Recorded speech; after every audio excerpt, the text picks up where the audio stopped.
Nellore collector కార్యాలయం వద్ద ఉద్రిక్త పరిస్థితి నెలకొంది. జీడీ నెల్లూరు నియోజకవర్గం వెదురుకుప్పం మండలానికి చెందిన నాగరాజ్ డీజిల్ను తలపై పోసుకుని బలవన్ మరణానికి ప్రయత్నించాడు. భూమి వివాదంపై అధికారులకు పలుమార్లు ఫిర్యాదు చేసినా స్పందించడం లేదంటూ నాగరాజ్ ఆవేదన వ్యక్తం చేశాడు. తనకు చెందిన 1.5 ఎకరాల భూమిని కొందరు నాయకులు ఆక్రమించేందుకు ప్రయత్నిస్తున్నారని ఆరోపించారు. గత 3 నెలలుగా స్పందన, గ్రీవెన్స్ ద్వారా సమస్యలు తెలియజేస్తున్నా పట్టించుకోలేదని, అధికారుల నిర్లక్ష్యమే తనను ఈ నిర్ణయాన్ని తీసుకునేలా చేసిందన్నారు. ఈ ఘటనను గమనించిన పోలీసులు నాగరాజును అదుపులోకి తీసుకుని వైద్య పరీక్షల కోసం తరలించారు. 40 సంవత్సరాలుగా పోరాడుతున్నాము ఒక డీకేటీ భూమి కోసము.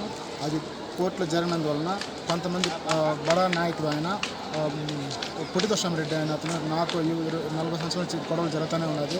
సరే పోతే పోనీ నేను డీకేటీ భూమి వదులుకుంటే ఆ పక్కనున్న పట్టా ల్యాండ్ కూడా నాకే కావాలని అడిగారు.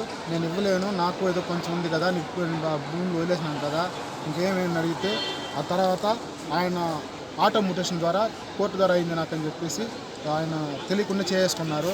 నేను వెళ్ళి విచారించగా ఎంఆర్ఓని అడిగాను, అయినా కానీ వాళ్ళు ఏ స్పందన లేదు. అక్కడి నుంచి నేను అడిగితే జడ్పీటీ సుకుమార్ పేరు మీద ఉంది అని చెప్పేసి వీఆర్ఓ సార్ గారు చెప్పినారు.